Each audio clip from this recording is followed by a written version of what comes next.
Good afternoon, good evening, good morning, everybody, and a very warm welcome to this week's Hard Talk. My name is Mark Newman. I'm Chief Analyst at TM Forum. So the topic of today's session is digital experiences, the new normal. Can telecoms operators deliver? A very warm welcome to our panelists, Isabelle, Jerry, Miguel, Jason. Thank you so much for being with us today. Particular thanks to Jerry for giving up your evening, and for Miguel for getting up particularly early in the morning. Miguel's based in Denver, so thank you, everybody. We have a truly global sort of panelists today. Isabelle's in Algeria, Jerry's in Hong Kong, Miguel's in Denver, and Jason in North Carolina. Not forgetting Liz, who's in Chicago. So on to the subject of today's discussion. So digital experiences in any normal time would be a relevant topic for discussion, but I think particularly given what's happening in the world today, they have even more relevance. And I think we all know that with shops closed during a lockdown, call center waiting times can be an hour or more. Digital channels are the only way that customers can stay in touch with the companies that provide goods and services. So we're asking ourselves a question: how good have telecoms operators been at rolling out digital channels and persuading customers to make digital their default option to communicate with them? I think it's fair to say that established telcos have struggled to develop these digital relationships. If we think, for example, about mobile apps, it seems that most operators have managed to persuade their customers to initially download and start using their mobile apps. But over a period of time, many operators have found that those customers, their usage drops off, and they're only really using them maybe to check their data or to check their credit. Nevertheless, I think we all believe that if telecoms operators can get it right, the online rewards will be great. The more data operators can glean from their customers, use those online channels, the more effective telcos can be at providing a proactive digital experience to their customers. And with that experience, they have more chance of cross-selling and upselling to new services. I think it also means they'll be able to more effectively reduce their retail cost and retail footprint. So that's an introduction to topics we'll be covering off today. As I say, Liz is going to be communicating with you, the audience, and we'll encourage you to drive debate using that chat function. So any questions that you have over the next 55 minutes, please use that chat function, and Liz will interrupt me and ask questions to myself or to the panelists. So Liz, I think on that note, let's start with the first poll question, which I think should hope to help to set the scene. So Thanks, Mark. Liz, over to you. Great. So hi, everybody. Great audience interaction on the chat board so far. So be sure to let us know where you're listening in from. So let's do first poll question. How do you rate the digital experience offered by telecoms operators today?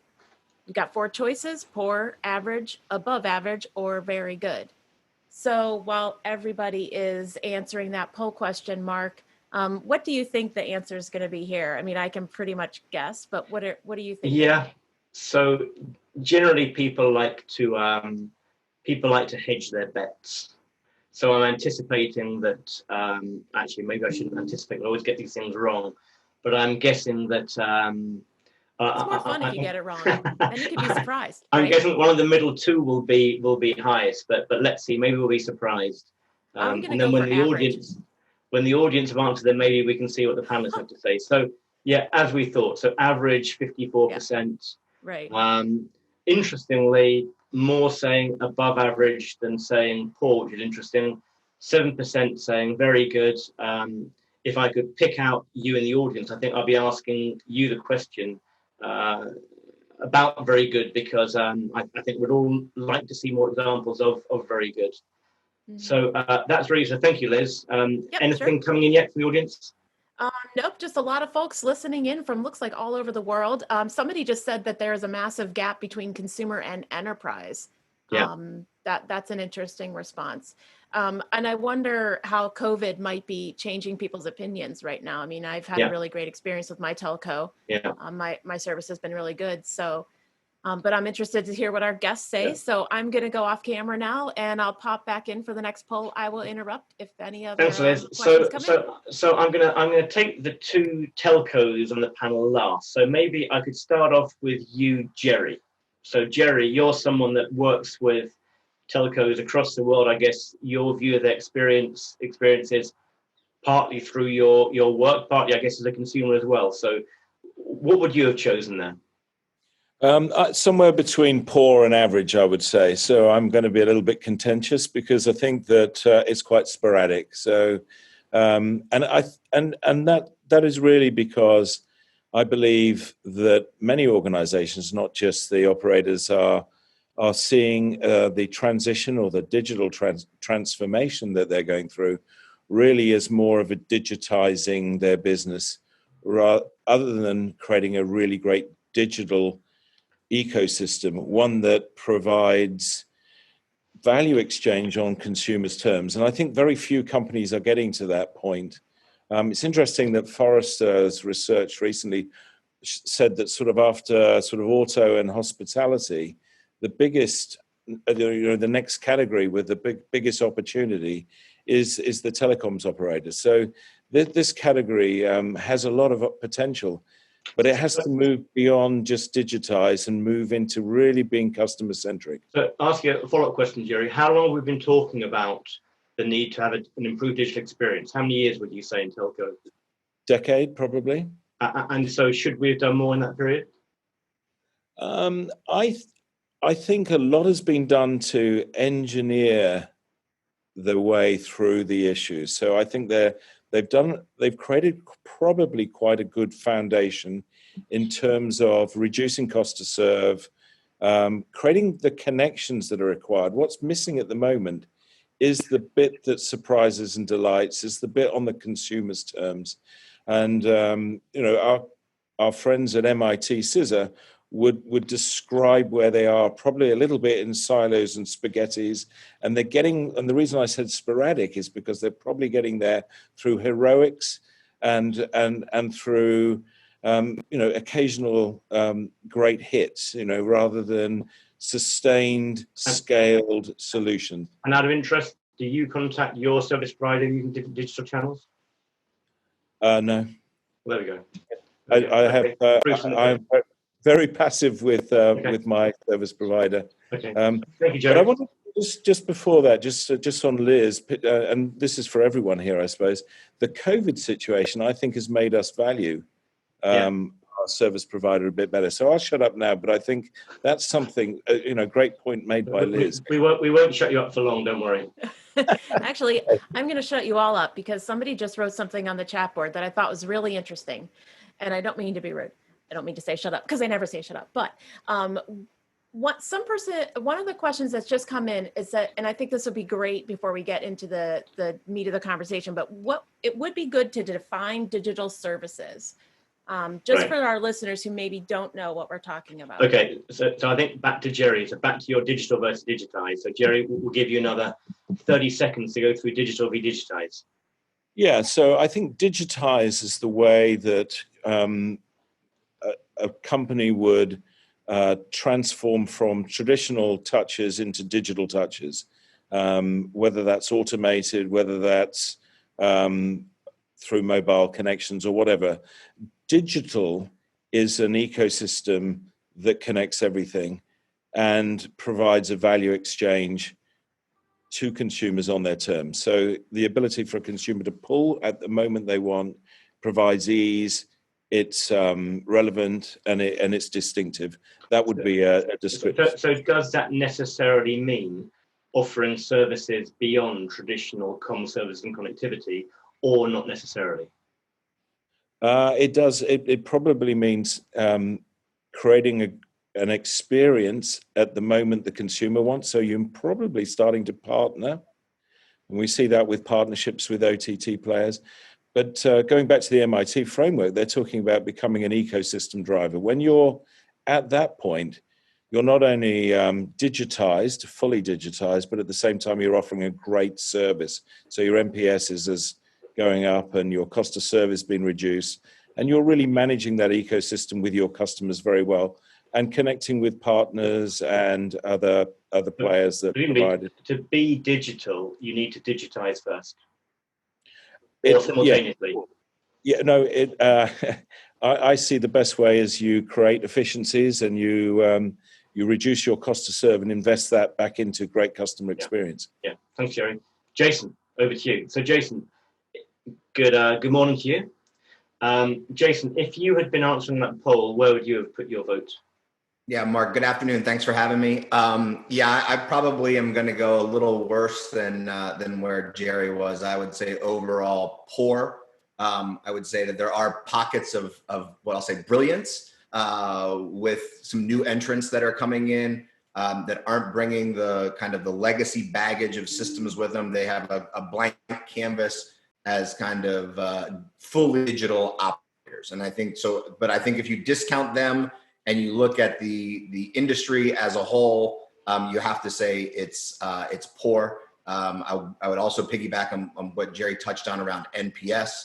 Telco has traditionally had very, very low NPS scores. We're almost the industry that customers love to hate. And I think it's because traditionally there hasn't been a lot of interaction between the customer and the carrier. You get your service, you're gone. Maybe you get a bill. It's not like banking or retail where you're constantly coming back and having one interaction after the other. So I do think how would you have defined poor? Poor in what respect? Poor, I think it's very disjointed. You know, for example, I've gone on recently, tried to look at my bill and then hop over and do something around service. The experience isn't an experience, right? It's very stovepiped, almost like the systems that are deployed inside of the carrier. I think also it goes back to a lot of the product offerings are just not simplified. They're not easy to understand.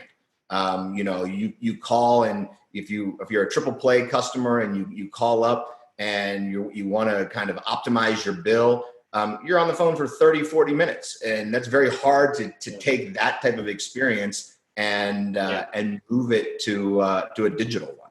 Yeah. So it's interesting. So thank you, Jason. So you've talked about customer experience, and then we're trying to focus this, I guess, on digital experience. But the point, and Isabelle, I'll bring you in here.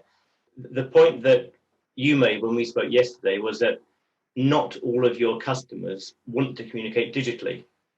Some want to communicate via call centers or go into shops.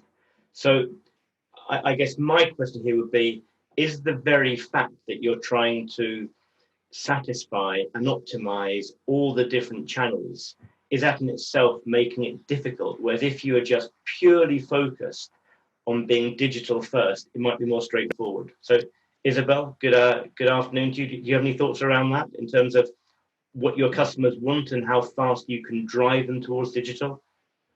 Yes, absolutely. Hello, and thanks for having me here. It's very nice. And to see so many people from all around the world, it's a good feeling. If you allow me, I would like to come back to what Jerry said before and making the difference between digitize and digital. That was the first time I was hearing that, and I find it very, very helpful because actually it allows us to separate two things. And it's the service we are delivering and the overall digitalization that we need to go through system-wise. And where I disagree a little bit is that we don't need to digitize first in order to deliver digital, and that's important. We can do both. And both won't go at the same speed. If we build the right ecosystem, we can really offer digital proposition to our customers and cater to different segments. And then coming back to your questions, we as operator, we have a duty to serve the entire population. We have a lot of duties that we need to cater for, and it cannot be that we are fully digital for everyone. That's not possible. So we really have an opportunity to optimize our digital portfolio and serve digital experience to the part of the population that is ready for it, but not forgetting the rest. Our basic service is what? Is voice, it's calling. So if we are not answering the phone, there is a problem as well. I mean, some people want the human interaction. But do you, for example, have an internal target, which is to transfer a certain number of interactions and make them digital? Are you aspiring towards that? We do, and it's group driven, so it's a very hard target we have on us, you know, and it's really. Are you allowed to share that with us, Isabelle? Sorry? Are you allowed to share that with us, the target? Well, I'm not sure, so I wouldn't necessarily go there. But it's what I can say. It's even part of the CEO scorecard. You know, it's part of our objectives at all. So the entire management team. So we have an objective to digitalize and to be digital. That's for sure. So can you give us an idea today what percent of your interactions are digital? It's not much. It's very small. It's not much. Okay. But I mean, we have a target. We are getting ready for it. We are geared to provide the experience, a good one.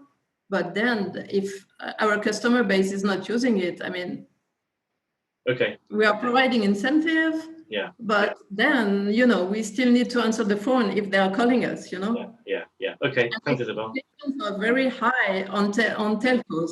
And we were talking about NPS, and we also have NPS target. But it's always very hard for a telco to have a good NPS because expectations are so high. It's very difficult to satisfy our customer base. Okay, thanks, Isabelle. We'll be coming back to you. So, Miguel. Mark? Oh, sorry, yes, Mark. sorry, I just want to pop in because I've got another interesting question that's just come in, and I think this might help the conversation as well. Somebody's asking if the panelists can distinguish between digitization and digitalization, or if there is a difference. So I think they're getting, they're getting technical. So I just I guess based on what Jerry said and the MIT, digitization is taking the existing business and relationships and making them digital, and digitalization is benefiting from what you can do digitally by bringing new products and services to market. Jerry, is that? Yes, the latter being more digitalization, being creating a customer-centric mechanism that connects actually all touches, whether they are more omni actually. Yeah. So to Isabelle's point, connecting digital to traditional and having the data that provides the intelligence in real time is really digital at the end of the day. So I guess we could start talking omni-channel, but maybe we shouldn't go there. But anyway. Well, omni's part of it, but there's but there's also what you do in that omni-channel. And that is where CX actually comes into the whole play here. That provides the the value exchange to the consumer. Miguel, sorry for taking so long to come to you, Miguel. You could have an extra 15 minutes in bed, so sorry about that. So Miguel, it would be very interesting, I think, for you just before we dive in, to introduce people to Visible, because I'm guessing that if you're in the US, you will know who Visible is. If you're not in the US, I'm not sure you would do. So Miguel, over to you. Sure. No, thanks so much, Mark, for the opportunity to speak to you and the whole community here. So Visible is a full stack, 100% digital wireless carrier. And by definition, because we're 100% digital, we operate like an e-commerce business built from the ground up. And we ride on top of Verizon's 4G LTE network, but the infrastructure and the way we interact with our consumers is fundamentally with a digital mindset. To reference a little bit of some of the discussion here, I think I do agree. I mean, I think the mindset or where we want to be is ultimately consumer-centric and experience-centric. So all the choices and decisions we make are about building the right type of connection with our consumer, which happens to show up in a digital environment. I think that reference point for us is really important. I think that's something that makes us really focus on how the consumer interacts with us in a digital realm, less so about what was the legacy environment that used to exist, but more so how do we educate a consumer to interact with a business like ours in a different way. Great. And Miguel, so it's interesting. So Isabelle was saying that like any telco, you serve all sorts of people, young, old, all demographics. So they will not all want to reach you digitally. But I guess the beauty of being a greenfield play is that you can launch purely digitally. And what I'm trying to get to is here, the fact that you see yourself as an e-commerce company, does that necessarily define the demographic of people who will sign up? Are they going to naturally be people who are more digital in their daily lives than people who are not digital? If that makes sense. So does your customer base necessarily self-select? Yeah, no, it's a great point. I mean, I think it's interesting if you think about it. It's remarkable in the year 2020 that we're thinking about whether or not a consumer will actually interact digitally in this particular category. And I think, Jerry, you were saying like, look, it's industry specific, right? About how consumers have essentially been trained to interact with a particular category. In this case, the carrier category, the telecommunications category, consumers believe that's the way to do business. But yet every other industry has made a lot of strides towards teaching consumers there are other ways to be, other ways to interact with businesses. So, we've taken the stance that we've purpose-built our business to basically interact with those consumers who want to live and work and interact with their businesses online. I have a personal belief that, the shift from a consumer doing interaction in a traditional manner to digital is much more of an education and much more of the quality of the experience, because there was a moment in time when e-commerce was not the norm, and there were early adopters during that period of time that would take that leap. But it's 10, 20 years later now where consumers broadly, including, people like my own mom, who you would argue would not be the most digitally centric person, but she's the heaviest texter and heaviest user of her smartphone and probably in the family, because she sees value and she sees the quality experience is what she needs. So, certainly we attract consumers who are much, skew on the more obvious e-commerce users, but what we're finding is we're getting customers from everywhere. And that's, I think, incredibly exciting. I also think what we also bet on, because we believe that consumers ultimately will value high quality experience in whatever format. And we believe in digital in particular provides a simple, frictionless way of doing business with a carrier. And you were saying to me, I think yesterday, that the proportion of your interactions which is not online is similar to another digital company. That it's pretty damn small. The vast majority less of our than 1%. experience. Yeah, that's absolutely right. A vast majority of our experience is digital. Yeah. And again, it's the starting point. We basically chose to interact with our consumers that way, and we wanted to find consumers who actually believe that was a productive way to interact with a carrier like us. And it's been working out very well, and the community has been going well. And Mark, I think, Mark, you gotta look at a couple things, right? I think it's all about the experience. I was talking to a colleague yesterday about this, and we were talking about, why banks versus telcos do so much better. And my colleague said to me, well, have you downloaded your carrier's app on your phone? And I said, no, I haven't. I have my bank's app because I use it, and there's compelling value in that. I don't know if there's compelling value in my carrier's app or not. And if you're not creating that experience to drive me to that digital interaction, then I'm still going to just interact with you in the old legacy way, which is picking up the phone. Jason, there'd be compelling value if you knew it was going to solve your issue quicker than if you called them up. Yeah.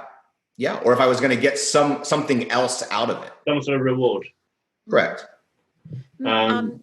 Just to interrupt here, Miguel, I got a question from you from the chat board. Do you see your customer base demographics different from traditional telco operators in the U.S.? Yeah, it's a fair question. We actually are attracting consumers from a variety of different traditional categories. They tend to skew more digital. They tend to skew, obviously, a little bit more younger, but that's kind of by design. So I think by definition, we tend to skew towards what a lot of the e-commerce businesses gather, which is consumers who are ultimately wanting to do business in a digital environment and who value simplicity and flexibility. So one of the things, just to build on that, so I think with the and also to what Jason was saying, I think we're talking about customer value exchange here at the end of the day, and digital and digitized being a couple of things that would add to those. I mean, where we are, I mean, what we're trying to get to as marketers in the future is to be able to create great relationships with our customers so they advocate for us and stay with us longer and spend with us more. And I think that's the key to the category, is to say how much, how can we create better ARPU, et cetera. And I think one of the things that's quite interesting, and it's for banks and for the operators, is that they can provide the structure and the infrastructure, as well as the, let's call it the bedrock for a great experience, by being an ecosystem driver. And the best one would be actually where the connections and the finance were provided together. So, a bank and a telco coming together to provide the infrastructure as well as the support when consumers need to do what Miguel's business does, which is provide an e-commerce type scenario, would be a very valuable thing. And I guess in some emerging markets you do have that, and in Europe we have Europe. Orange has become a bank in France. That's right. I think that's interesting. So before we go back, can we just have a second poll question, Liz? I think this is looking at what an aspiration should be. So Liz, do you want to pull that one up? Sure. All right. Let's go ahead and launch the poll question. Sorry, I think it's Ali. That's fine. Great. Yeah. Okay, so sorry, it's a little bit too wordy, so apologies for that. So I'll read it out quite slow. Actually, Liz, you read it out. I'll read it out, but let's go. So what is an appropriate and realistic aspiration for the telecoms industry? You can choose one. Ensuring digital experience is at least as satisfying as offline experiences, and to migrate a reasonable 30 to 40% chance of interactions to online channels, to improve the digital experience such that it becomes main communication channel to customers, or to improve the digital experience such that it becomes the default or 99% of interactions, communications with channel with customers. So you've got either 30 to 40, 60 to 70, or 99%. Yeah. What do you think is realistic? And I guess it's appropriate and realistic aspiration. So realistic is quite an important word there. Mm-hmm. My guess would, I think I'm going to go with, the goal would probably be the second one, 60 to 70%. I think they'd like to get to 99%, but I don't know if that's going to happen. Yeah. Average often does very well, Liz. So let's see how we get on. So right. Unfortunately, we're not allowed to vote on the panel, so we can't. No. So once again, you were right. 61%. Yeah. And interestingly enough, I've got a question that's just come in based on that poll, and maybe we could talk about the results and then about this next, Mark. Despite the importance of digitalization, how much is a CSP willing to spend on average in improving digital interaction with its customers or consumers? Yeah. So thank you. So can we keep that on the screen while we talk? Are we allowed to do that? Maybe let's see if we can keep it there. So Jason, so I guess that that last question is quite a good one that Liz has read out, which is, are telcos prepared to spend? I think I know what answer you're going to give me, Jason, but I'll ask you anyway. Are telcos prepared to spend enough to create that really fantastic digital experience? Is it a big enough priority for them? Mark, I think the answer is they should be. I think it's if you look at it from two places, right? One is cost avoidance or cost reduction.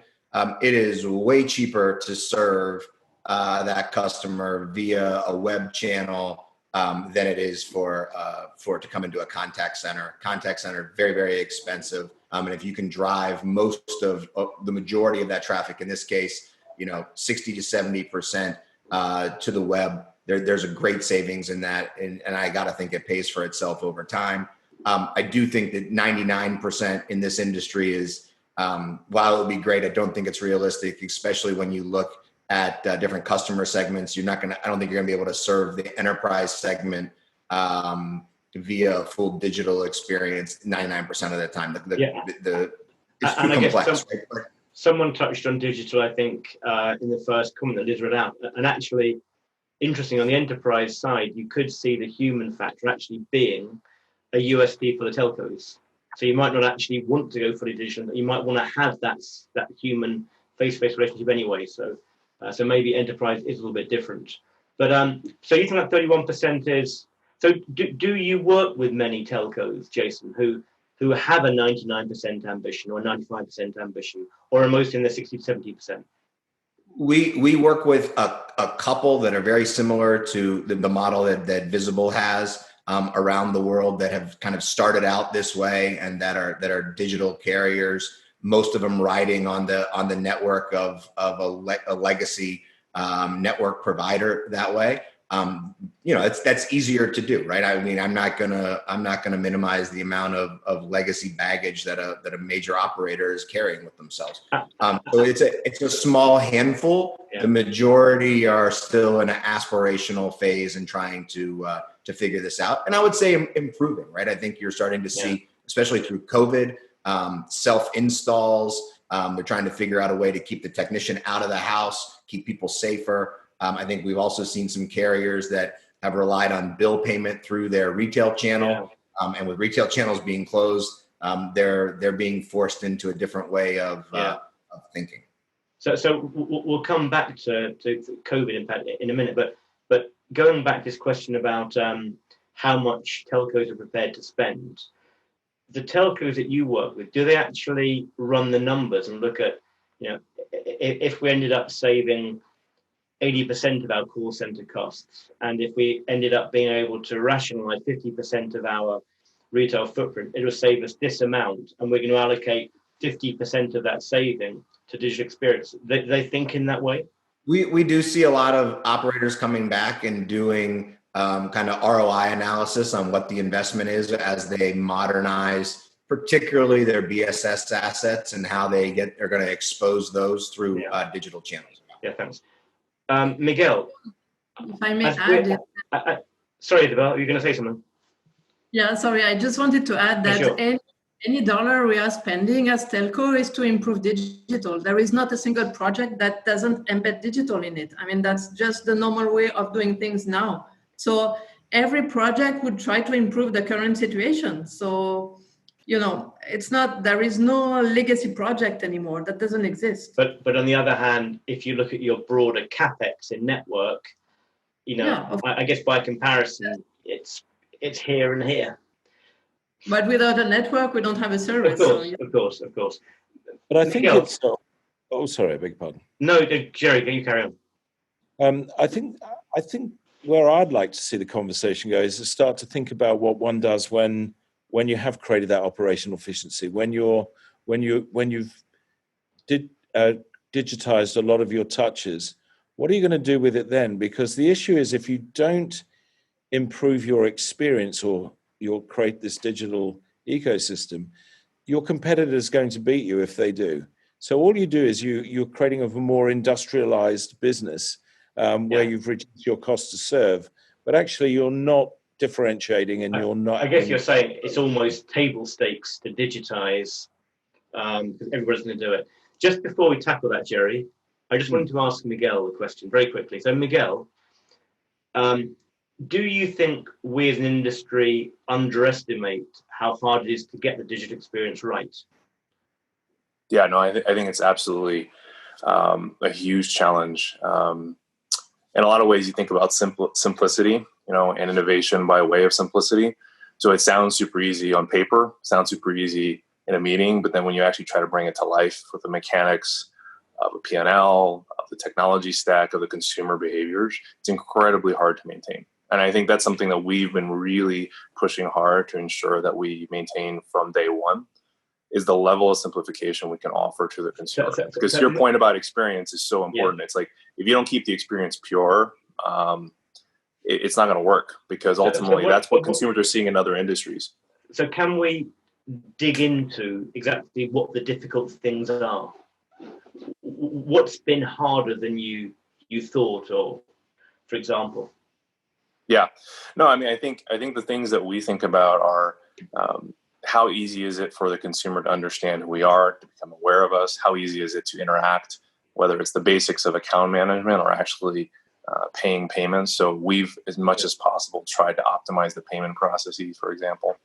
And it's ultimately about, in many cases, the consumer is just unaware that there's another way to interact, right? Because think about, particularly in the US, it's a very specific type of business model.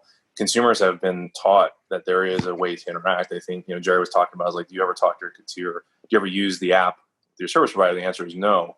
And I don't think that's untrue in a lot of carrier environments. I think in our case, we've been focused on how do we share that experience with the consumer and teach them. And we've built a connection with that consumer. I think that's what's been hard, is maintaining that direct connection with the customer, because so many industries do that direct to consumer play, but sustaining that is hard.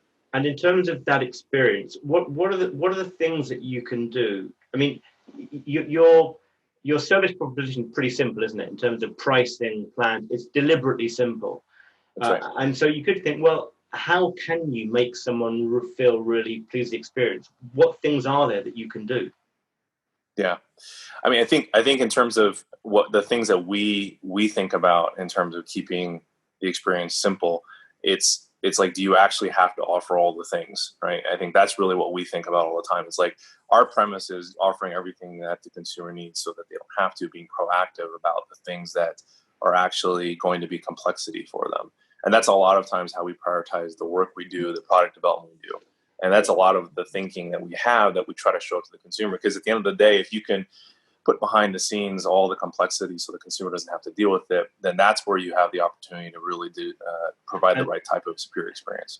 I know when I spoke to Pearl, who heads up your comms in the Visible team last week, she was saying that there have been some really nice examples of consumers expressing their gratitude for things that you've done. So what are those things that people express their gratitude for? What sort of things? Yeah, it's a great point. I mean, I think one of the things a couple things. So first of all, we have found that we have had more consumers reach out to us than even I would have expected as a telco operator. They have reached out to us and said, thank you for caring. Thank you for really treating us in a way that would never expect it as a telco.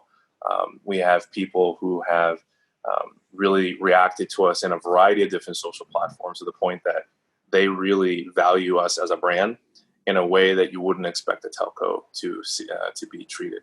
And we think that's ultimately because of the way we build our experience. It's also the way we interact with our consumers in every format. And I think that also speaks for itself, because when that community of users is reaching out to us and we're trying to respond and doing co-creation with those same consumers, they feel valued, because we ultimately are purpose built for those members. That's what we believe in. And I know it's easy to say, to your point of what's hard, but it's like, do you make a choice on just revenue? Sure, it's valuable to grow, but we believe that by growing through experience, ultimately we'll be more successful in the long run. So are you saying there are situations whereby you might have to sacrifice short-term profitability for building experience? I think that's always the trade-off of any kind of commercial enterprise like what we're doing. We just believe that, experience is not necessarily a long-term game. It's a short-term game too, and it gets us wins in the near term. But more importantly, it builds a foundation where consumers have built trust with us. And we think that's why they're reacting so positively in terms of the way we interact with them. Okay, thanks, Miguel. Jerry, I'm going to come back to you, but I'm going to come back to you after Liz runs the next poll, which I think will give you a way in. So Liz, do you want to? Yep. And I've got a couple of questions during the poll. While people are answering the poll, I've got a couple comments. So which of these two statements do you agree most with? Do you most agree with? Telecoms operators should just accept that customers want them to be invisible. The best relationship is one where the customer barely notices that they are there. Or telecoms operators need to build a strong digital relationship with their customers because this is essential to drive greater loyalty and to better enable them to cross-sell and upsell. So those are two choices there. And while people are answering, I've got a lot of good comments coming in. The first one, maybe we can talk about this in the next couple minutes, but somebody asks, why do you think most of the companies are still not adopting a media channel like video to communicate with their customers and business partners these days, considering everything's gone to video? So that's a good question. Nice question. And then the next comment is, remember, the new generation of consumers have preferred interactions with service providers via web, app, social media. Simplicity and intuitiveness are key. I know folks like my mom still prefer to call into their telco operator, but as that generation, ages out of buying services, we've got this new group of people coming in that like to do stuff via web apps. And then the other comment is how to take that consumer experience and emulate it for the enterprise. So those are 3 good discussion points. Yeah. So Yeah. now let's see what the results of the poll are. I think that's going to be number 2. Yeah. I was right again. Yeah, I think we all thought that. So as I was looking at that question, I realized that most people go for number 2, but it's kind of an interesting one. I think this is interesting. And Jerry, maybe I get your take on this, which is that, you know, if you ask most people, most consumers today, what do you want from your telco? They wouldn't say, I want digital experiences. They wouldn't necessarily expect it from their telco. You don't get digital experience from your gas company or electricity company. So why do I get a digital experience from my telco? Wouldn't you just say, I want them just to provide a good service and bill me for the right amount, the right time? Does everybody want to have an experience with their telco? I think it's. I mean, I would have gone definitely with number 2, and I think it's really important for the operators to go down this route, because this is how brands are built, and this is how brands become valuable. Consumers actually. I mean, there's a simple formula here, and it's a very easy acronym to remember. It's RED. I mean, they want relevance. So when they're looking for something, they want to be able to get it easy. They want to be able to find it in a convenient way, and they want ease. They don't want a difficult interaction with whatever they're doing. And if the operator can provide that, that is a brand building moment for them. And the last one is to be distinctive. So if you can be relevant, provide ease, that's a frictionless relationship, and distinctive. Distinctive means surprising and delighting. We've seen, I mean, T-Mobile in its early days were really good at doing some of that stuff, which was part of its brand, actually, to be a little bit disruptive and be distinctive. I think this is how great brands are built, and they provide those surprises and delights using the data that's pulled together in that digital ecosystem. And it's almost that moment where the consumer's going, I get why I'm with this provider, because I get all this. And that's where we need to build to. It's the stuff that sits on top of this that starts to be remembered, not the wiring and the plumbing, but the value that's exchanged with. But it's interesting. The digitized versus digital is very interesting. I think about MVNOs. And MVNOs in most parts of the world have very high NPS. All they're doing is selling online SIM cards. The relationship is digital only, but it's very simple, straightforward. They're pretty invisible. Do you call that an experience? How do they get those though? So and how do they fresh, etc. And at times when there may be offers that are relevant that provide that, and when they go back next time, do they remember the brand that provided that for them? So it is about how you build it, and maybe that's enough for that market or for those consumers. When you get into a little bit more sophisticated, into enterprise and things like that, there's all sorts of values that need to be added to the touch. It's like reading your digital body language of your customer that give your enterprise leverage as well. Yeah, I guess what I am hearing, thinking through what you said, what Isabelle said, and Jason and Miguel said, is that when we talk about a digital experience, there's no single recipe for the services you offer. You can do it in all sorts of different ways.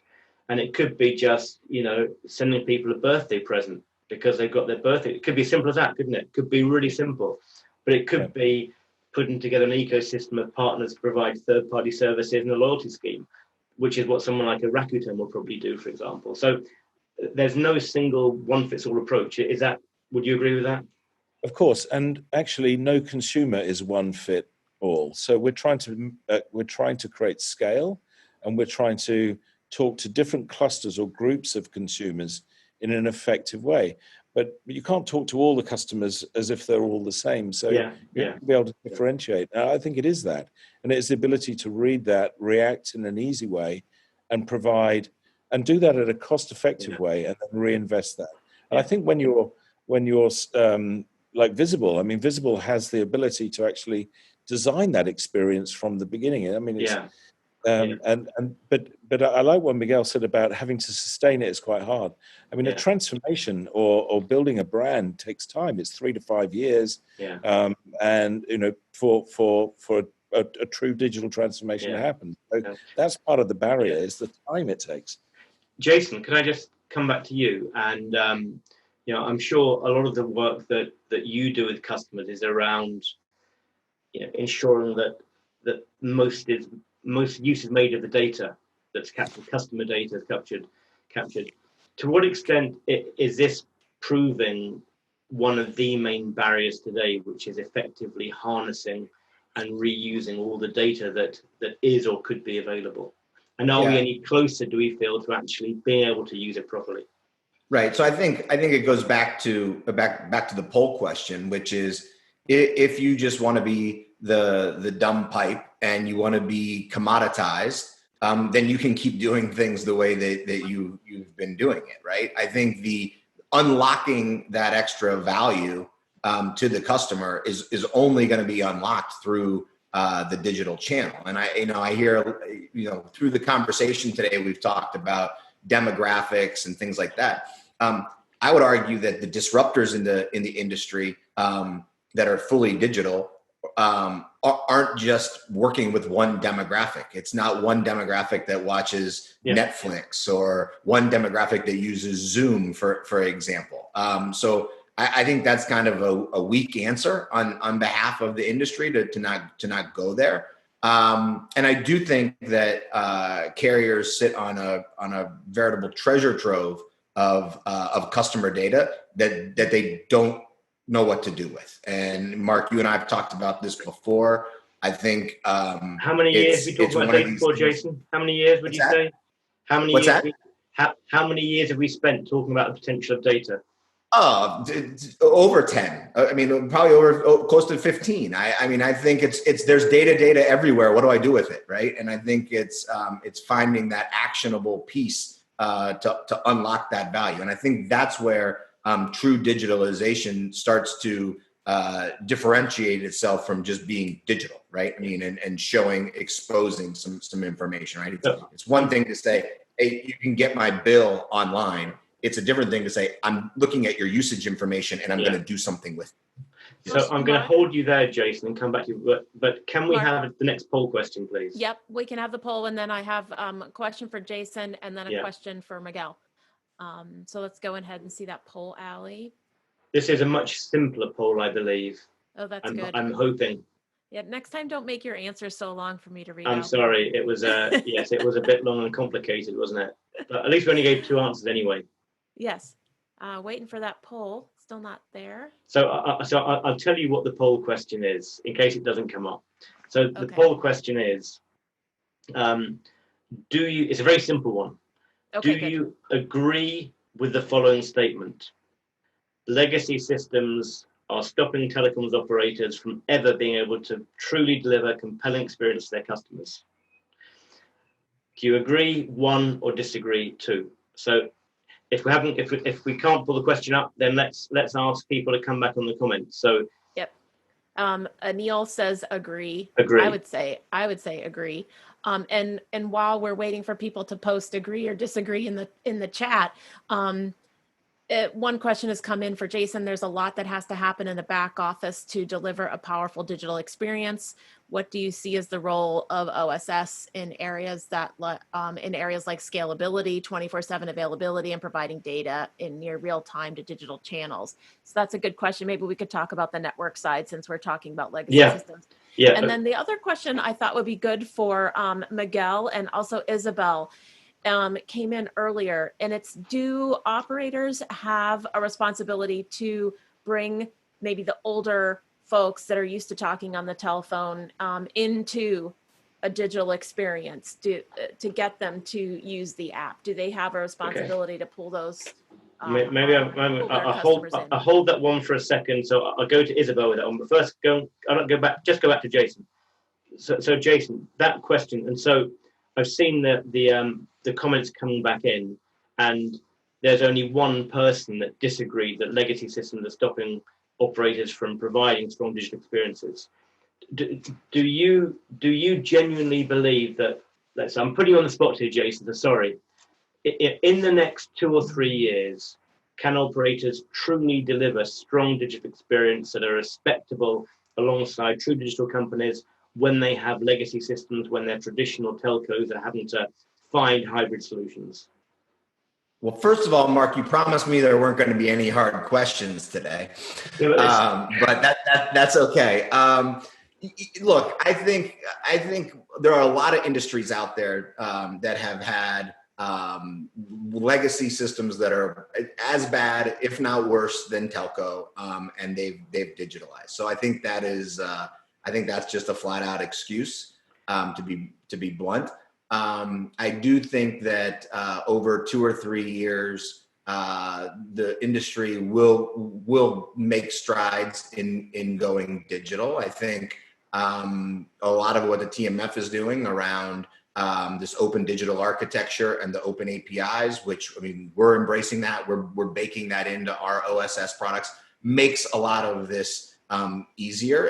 I don't think it's the kind of the silver bullet or the end all be all, but it's a great early step to start to be able to stitch these things together and make the experience better. And I think, high availability, high reliability, those are just table stakes for this industry, right? I can go online and maybe I can't get my bank statement today. Okay, I'll get it tomorrow. But I have to make these phone calls. I have to be able to provision services in real time, and that's not going to change. That's just expectations of our business. And I'm just given the oracle that you're an IT giant, and I'm sure you can have pretty senior conversations with the board level people in telcos.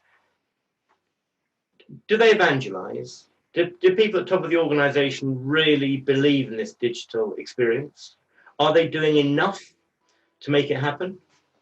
Absolutely. I mean, digital experience for communications is our biggest investment area right now, and it keys in around all of this, around omni-channel. How do you stitch all these things together and make a compelling experience? And actually, we've named each of the product names by experience for these things. So I think we are definitely kind of practicing what we're preaching in the marketplace right now. Yeah.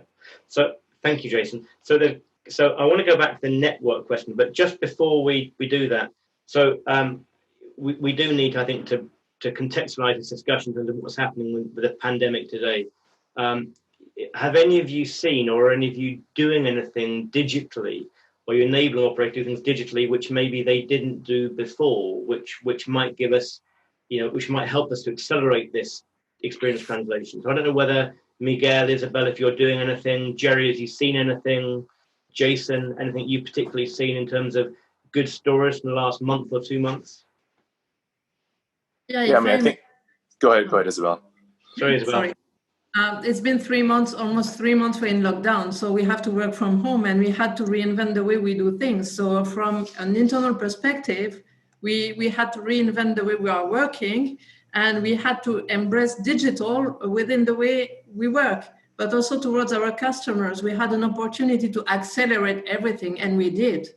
And we communicated so much digitally. We communicated so much on the way customer can communicate with us, use digital channels, be more online. That now, I mean, it gave us a kick for the next month, and it accelerated everything. And I just hope that we will keep the pace, because it showed that when we focus, we can.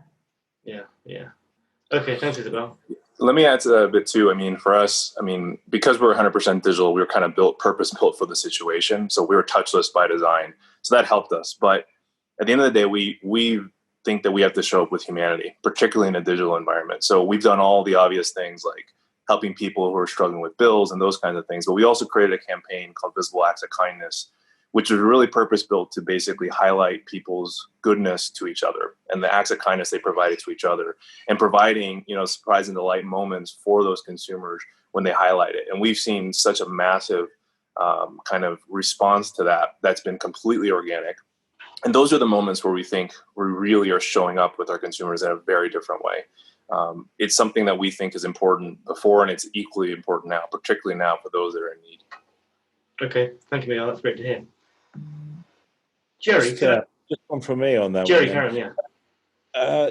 Build on what Jason was saying, actually, and I think what I'm hearing across here, I actually think it's more than just the systems, the legacy systems, and I think it's legacy culture that was getting in the way. And I actually think that the situation with COVID-19 has helped organizations rally together and break down their internal silos to some extent.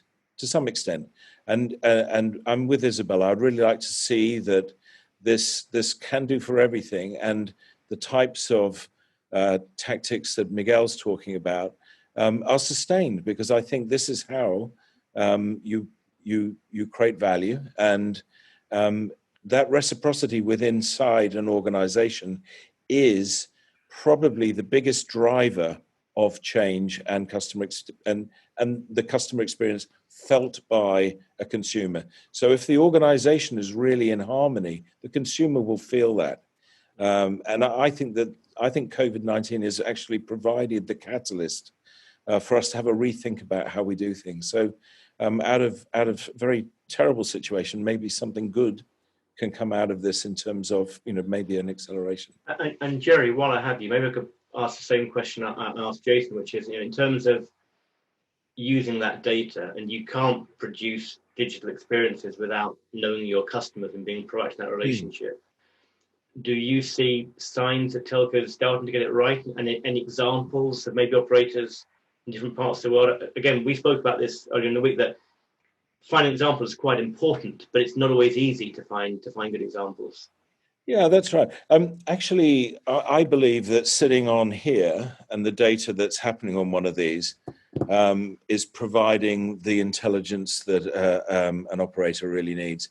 It's going to tell you every time somebody opens an app, which apps they are, where they are geographically, how long they stay on it, whatever they, what they're doing with it. I know it's probably, from the work that we've done, it's looking at about 800 terabytes of data a day. So it's a lot of stuff to look at. But when you can get that into tables and then start to do something intelligent with it and ask it questions, you can actually see what consumers are doing.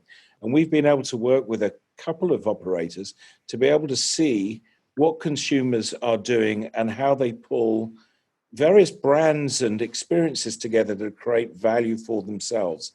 And that effectively can be monetized. I don't mean by selling the data, but I mean by creating experiences on top of that. And then the thing you would advise people, any examples of people doing things well that any of the attendees could look at? Yeah, I mean, I think one of there's a few. There's the Telenor Group are doing some good stuff. There's with Visible, of course, and Ooredoo Algeria, of course. But apart from those two, and China Mobile as well has done something with video. So they're realizing creating a video platform in a market that actually imbues so much video on here, and then starting to actually create OTT solutions with other OTT players to provide stuff on that platform to create more usage, which creates more ARPU, which creates a sort of stickiness that's reducing